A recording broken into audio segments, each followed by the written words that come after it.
For all its inconveniences, Lang was satisfied with life in the high-rise, ready to move forward and explore life. How exactly? He had not yet decided. Director Ben Wheatley's film adaptation of J.G. Ballard's trenchant dystopia HighRise opened theatrically earlier this month in the UK. Here in the US, we have about another month to wait. In this episode of SFF180 Classics, I'll be reviewing Ballard's original novel and discussing the relevance of its themes of social discord and class warfare 40 years after its release.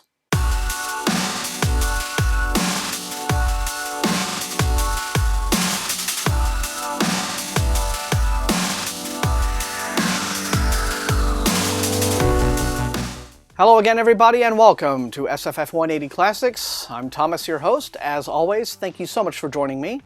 Now, J.G. Ballard, who died in 2009, was never a writer who was interested in coddling his readers' need for reassuring messages about life being a box of chocolates or anything like that. What Ballard would tell you would be that the most you could hope for from a metaphor like that would be that the chocolate you pick out of the box is the one with the dullest razor blade. Now, this makes him sound like he was an insufferable old cynic, and who knows, perhaps he was. I never knew the man. But I think more than anything else, Ballard was a writer who saw humanity's failings as being more absurd than anything else, and that absurdism is on full display in HighRise, a classic of dystopian spec-fic in which the tenants of a luxurious, spanking new 40-story apartment tower go full Lord of the Flies on each other. Now, the high-rise of the title is the first completed and occupied building in what is planned to be a sprawling office and residential park, comprising 5 apartment towers, an artificial lake, a television studio, and every amenity that the well-to-do could want. It has its own school, shopping mall, and supermarket, enabling the residents to create their own closed society cut off from the outside world. There's pretty much no reason to leave, except to work. As Ballard describes it, the high-rise was built not for man, but for man's absence. In an emotionally detached third-person narrative voice that makes the book read less like a novel than a non-fiction study written by some scientist reporting on his test subjects, Ballard goes on to detail the social collapse of the whole shebang. There is a rigid class structure delineated by floor. Basically, the higher up you live, the wealthier you are. Now, Ballard wants to explore the effect of environment on behavior, and so he deliberately sets things up so that no one in the high-rise is actually poor. In order to get in at all, you have to be at least comfortably well off. And so the lowest floors are occupied by middle-class clerical workers, air hostesses, working professionals of that sort. And so what emerges is not just any kind of simplistic and hackneyed story about, the haves versus the have-nots, but it's more about the haves versus those who have just enough to see how much better their lot could be. Things would be better if we could afford to move to a higher floor. Ballard seems to suggest that people in that social strata would be a lot angrier, more entitled, and more resentful when confronted with limits to their social mobility. Anyway, minor events like power failures and the slow breakdown of basic building services soon escalate into riot conditions.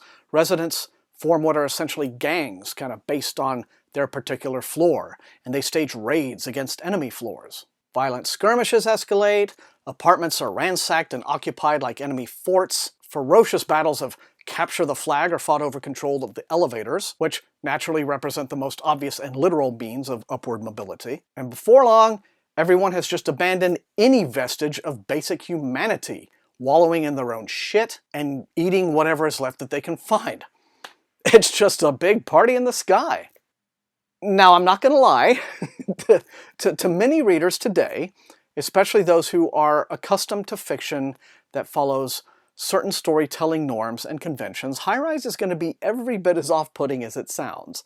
Not one of the characters is the least bit likable or sympathetic, but Ballard doesn't even want you to think of them in terms of likable or unlikable, sympathetic or unsympathetic. He merely wants you to observe them as they play out their role in this cruel urban experiment in which they are subjects. Now, we get only 3 viewpoint characters, as it were, each representing a member of the 3 separate social classes, upper, middle, lower. Robert Lang, a doctor living on the 25th floor in the buffer zone, so to speak, between upper and lower, naively feels as if he can remain detached from everything that's going on around him, simply by bending and going with the flow. Anthony Royal, the HighRise's architect, living in his penthouse apartment on the rooftop with his younger trophy wife, sees himself more and more as a literal feudal lord, looking down upon his subjects below who are revolting. And finally, there is Wilder, a television producer and completely despicable asshole from the second floor, who becomes obsessed with his mission to ascend the building all the way to the top floor and take out Royal personally. Royal, in turn, sees Wilder as a pathetic nobody who refuses to know his place, like a man who's trying to climb Mount Everest out of no more of a motivation than being pissed off at the fact that the mountain is bigger than he is. If the novel has one grating flaw, it's that Ballard does nothing at all with the book's few female characters, whom he presents as really little more than victims to varying degree of the ongoing carnage. Now that is something that Amy Jump's screenplay for the film emphatically corrects. So, just how realistic is any of this, right? I mean, when you consider that the novel is intended to be interpreted allegorically, I think that the important question to ask is, how relevant are Ballard's themes to our own present-day reality? Just how easily will people allow the veneer of civilization to be peeled away and simply give in to their most base urges, their greatest anger and frustrations?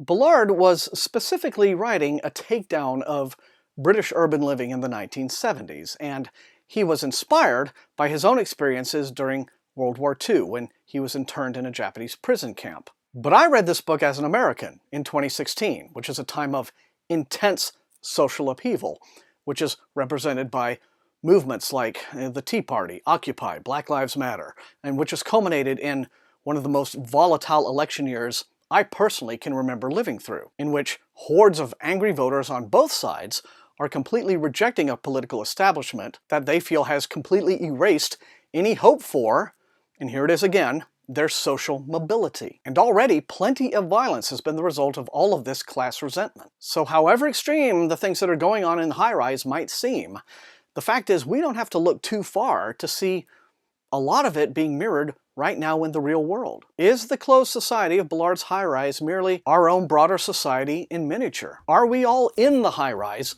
right now? A mob of angry wilders trying to desperately storm the top floor? Well, let's just hope that if that is the case, we hold on to our humanity a little bit longer and a whole lot better. At least before we start eating anyone's dogs. And that is all I have time for in this episode of SFF180 Classics, everyone. I want to thank you all for joining me, as usual. Remember the most important thing, these are reviews. You will not always agree with me, but if you enjoyed watching, please hit that like button, share the video far and wide with your SFF reading friends, and above all, please subscribe. That is how SFF180 grows as a channel. And until I see all you awesome folks next time, happy reading!